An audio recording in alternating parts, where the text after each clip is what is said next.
Once upon a time, there lived a woman who lived in a very big city. Her name was Amra, and she was a very lovable woman. Amra had so many friends who always visited her home. Whenever they came visiting, they fell asleep on her couch for hours. Many believed that her house was so comfortable, hence why people slept when they visited. Little did they know that Amra was not who they thought she was. Amra, to everyone that knew her, was a playful and lovable woman. Everyone loved Amra, and she knew how to make people laugh. She was the life of every party, and people could not help but love her. However, behind her charming laughter was a secret so dark that no one could imagine. Everyone who visited her home ended up falling asleep on her couch, and each time they dozed off, she stood over them and whispered words that no one could understand. By the time they woke up, they felt a weakness that they could not explain. Everyone believed that it was the comfort of her home. They believed that Amra's energy was so calming that it made them fall asleep. What they did not know was that the truth was far more serious than they could ever imagine. Amra placed a mark on their bodies, a tattoo so small and hidden in a part of their body that could not be easily seen. Some had the tattoo inscribed on their back, while some others had it inside their nostrils, places that one would not easily see or suspect. The tattoo was a snake that gained access to the body of people who she had successfully marked. The weakness they felt was the snake draining their energy to be able to control their body fully.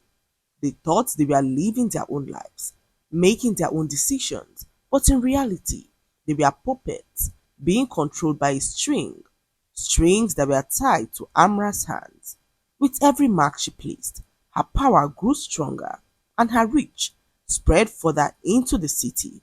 She used it to gain access to influential people who she controlled with the snake that whispered into their hearts, bending their will without them even realizing it. But no one suspected Amra. They still laughed with her and called her their friend. To them, she was the shining star of every gathering, the one person who brought joy wherever she went. What they did not know was that Amra's laughter was not laughter at all. It was the hiss of the snake, feeding from within their soul. One day, Amra met a young man whose name was Jason. He was handsome, rich, and had a smile that could melt the hardest of hearts. Amra was stranded in the rain, and Jason offered to give her a lift. He had no idea who she was, beyond the beautiful, grateful woman who smiled at him as she stepped into his car. Jason was happily married with two children, who he loved with all of his heart.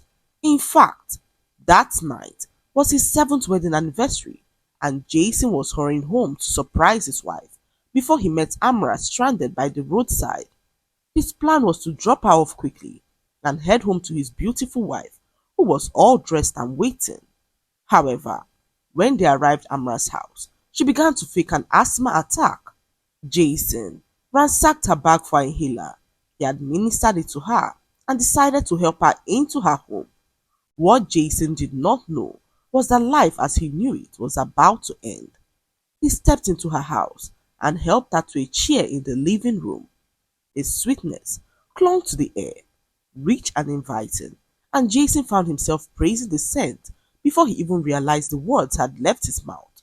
Amra thanked him for saving her life, her eyes gleaming with something Jason could not explain. Just rest a little before you go. You look tired, she said to Jason, who shook his head, insisting that he had to leave. No, my wife is waiting. It's our anniversary tonight, and we have something planned out already, he said as his limbs grew heavy and his vision blurred. Jason sat down just for a moment, and that moment was all that Amra needed. Within minutes, he was asleep just like the others. Amra stood over him, smiling. She whispered the ancient words, and the snake mark etched itself onto his back. The serpent slid into him as it curled around his spirit. When Jason finally opened his eyes again, he felt so strange, like something inside of him had shifted. He apologized awkwardly. blaming the sleep on tiredness as he hurried home. His wife, Kimberly, had been waiting for hours, dressed beautifully, as tears poured down her eyes from worrying. She had called him over 10 times, and Jason was not answering. When he arrived home, Kimberly expected a form of explanation, but Jason ignored her completely as he went to bed. No apology, no remorse, and Kimberly could not believe her eyes. She confronted Jason, who picked up his pillows and went to sleep on the living room sofa. What's the point of celebrating our wedding anniversary when I have to come back to your constant nagging? He asked his wife, who stood there in disbelief. Jason had never spoken to her with such a tone. He was the sweetest person she had ever met. In their 7 years of marriage, Jason never raised his voice on her. He never dismissed her tears, never talked down on her no matter what. Kimberly's heart sank as she stared at the man who looked so much like her husband but somehow did not feel like him. The days that followed saw Jason's complete transformation. The man who once adored his wife now ignored her completely. The father, who once laughed with his children, now shouted at them for the smallest mistakes. He stayed out late and on most days did not return home at all. His wife's heart shattered as she shed tears that she had never shed in their 7 years of marriage. The laughter that once filled their home vanished and was replaced by complete silence and fear. His children tiptoed around him, too scared to call him daddy, as they always did. Jason now belonged to Amra. Every smile he gave his wife was hollow. Every word to his children was sharp.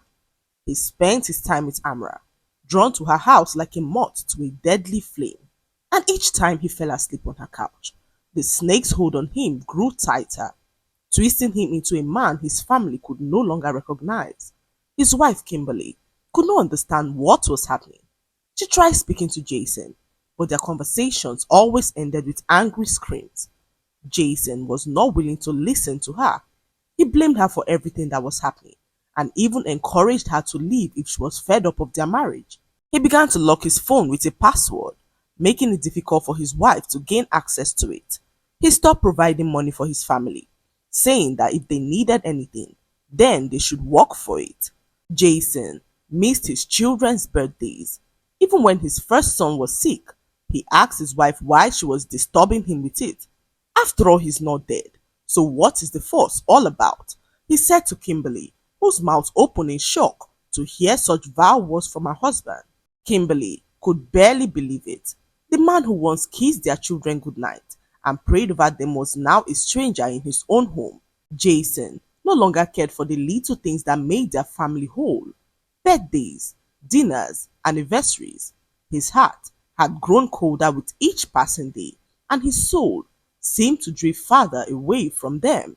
But what Kimberly did not know was that every time Jason laid on Amra's couch, the serpent inside him tightened its claws. Neighbors began to whisper. They noticed Jason's absence from family outings, his sudden change of behavior, his constant visit to Amra's house. Some even suggested Kimberly was no longer a good wife, that perhaps she had driven her husband into another woman's arms. The rumors caught her deeply, but she could not defend herself. How could she explain something she did not understand? At night, Kimberly cried herself to sleep, while her children clung to her. Their once joyful home was now filled with tension and fear.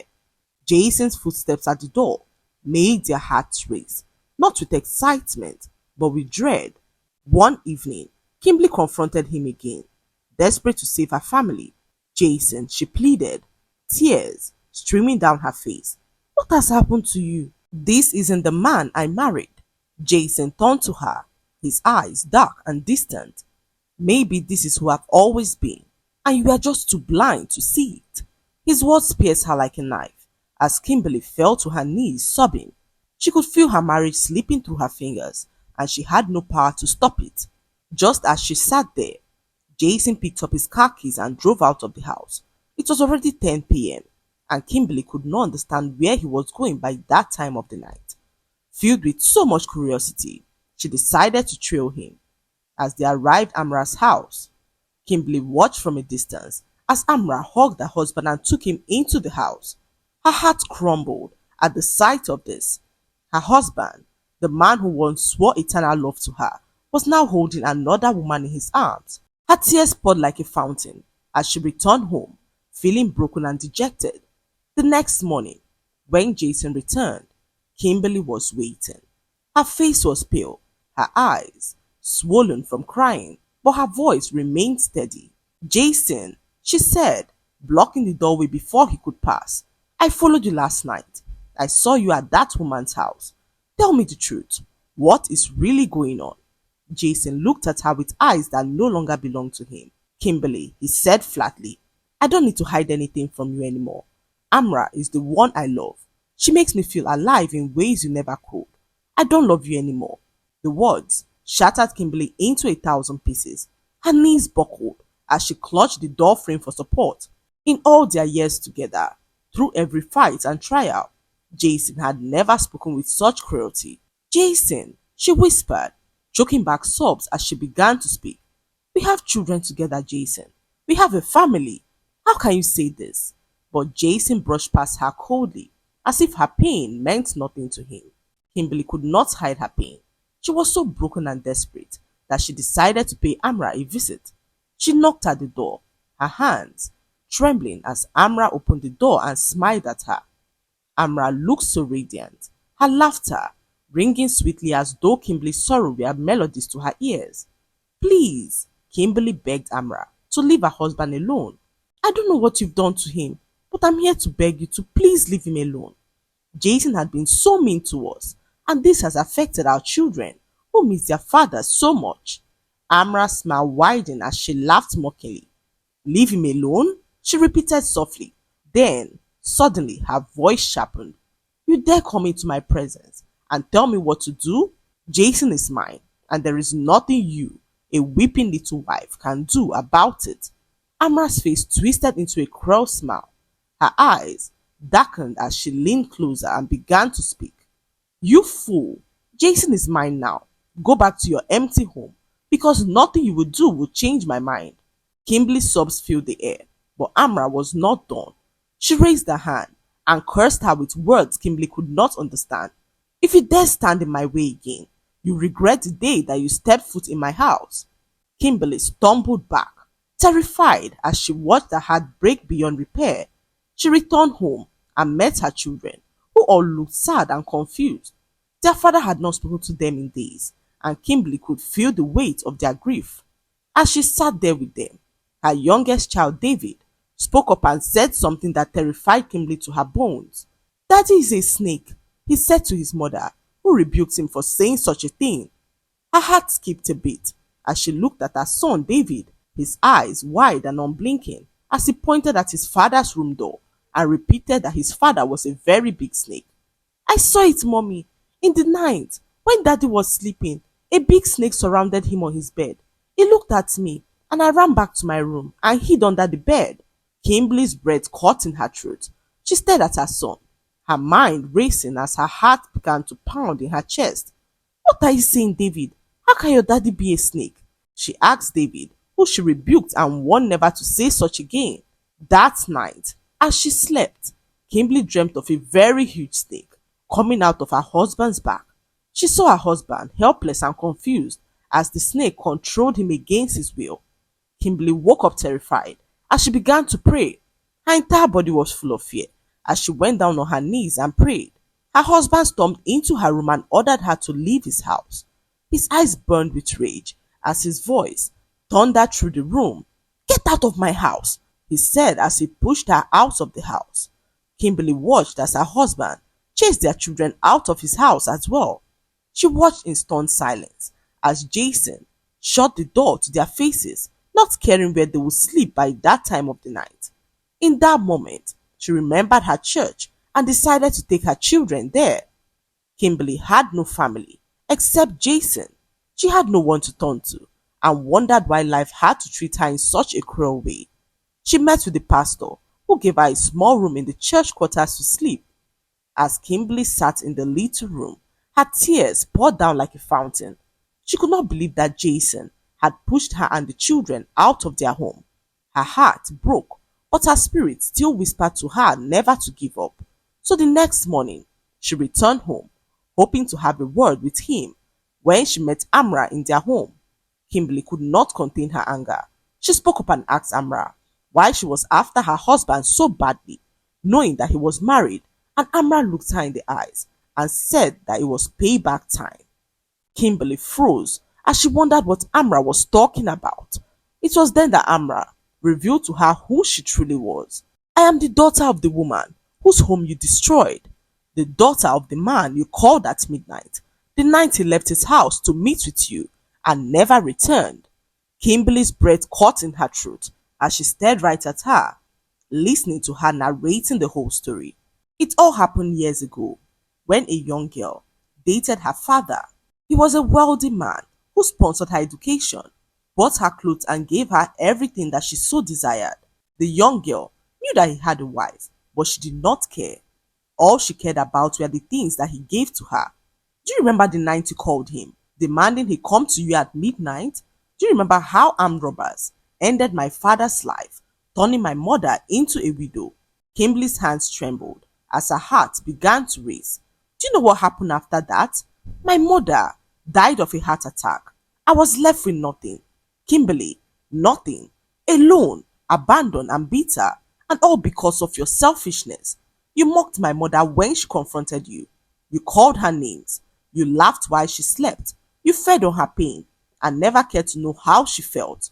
When my mother and father died, I cried to the heavens for justice. No one came.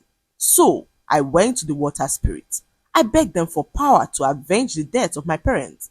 So they gave me the spirit of a serpent, and with every soul that sleeps in my house, the serpent grows stronger. Amra leaned closer, her voice trembling as she continued to speak. I will make you taste the same pain. I will make you watch your husband turn against you and your children, and your name will become nothing but ashes. Kimberly collapsed to the ground as she lifted her eyes to the heaven and began to weep bitterly. God, she cried, you know I am innocent in all of this. Please, do not let my children suffer for something I did not do. Deliver my husband and break the serpent's hold, she said as Amra's anger rang out, filling the entire room with dread. Innocent, you say? She said to Kimberly, who insisted that she was innocent. I was never the one who slept with your father. It was my twin sister who died so many years ago of a strange illness. Amra froze. Her laughter died in her throat as her eyes began to widen. What did you just say? She whispered, her body trembling. Kimberly's voice was steady, though her tears fell freely. Yes, I had a twin sister. Her name was Kira. We were identical in every way, but we were not the same inside. She was reckless. She was wild. She lived for things I never dared to touch. For years, I carried her shame. People mistook me for her, and I paid for sins I never committed. Amra staggered back, her breath ragged, the serpent's shadow hissing behind her. No, it was you. It was your voice that called my father that night. It was you who mocked my mother when she cried. Kimberly shook her head, clutching her chest. Amra, I swear before God, it was not me. My sister's choices destroyed many lives, including mine, but I will not let her sins destroy my children too. Lies! Lies! Amra shouted. You are her sister, and you will pay for what she did to my family, Amra said as she tried to strike Kimberly with the snake, but Kimberly lifted her hands up to the heavens and began to pray. God of mercy, save us from this evil that has come to destroy us. I am innocent, Father. Send your fire to consume the evil that sought to destroy me. At her words, the atmosphere shifted, the wind roared, and the ground began to shake. Lightning slashed across the sky as fire from above consumed the serpent completely. Amra screamed, clutching her head as the very spirit that she trusted left her powerless in that very moment. No! She screamed, her voice filled with rage and terror. This was not the plan. You can't leave me now, she said as she noticed that her power had gone. Amra fell to the floor, screaming. She was nothing more than a broken woman, stripped of her vengeance. Everyone who she had marked with the serpent in the past all felt a sudden release, like chains snapping from their very souls. The evil snake was destroyed, and the tattoos disappeared from their bodies. Jason, who had been bound in silence through it all, suddenly gasped and collapsed onto the floor. His body shook violently, as though something heavy was being ripped out of him. Kimberly ran to his side, holding him as he trembled. The mark on his back began to burn, glowing red, then vanished completely. Jason's eyes cleared, and for the first time in months, his face softened. Tears rolled down his cheeks as he looked at his wife and children. Kimberly, his voice cracked. What have I done? What have I become? Kimberly wept as she embraced him. It wasn't you, Jason. You were a prisoner, but now you are free. Their children rushed into their arms, crying, Daddy! Daddy! As Jason hugged them tightly, promising never to leave them again. The home that had been filled with fear and silence was suddenly filled with tears of joy and trembling relief.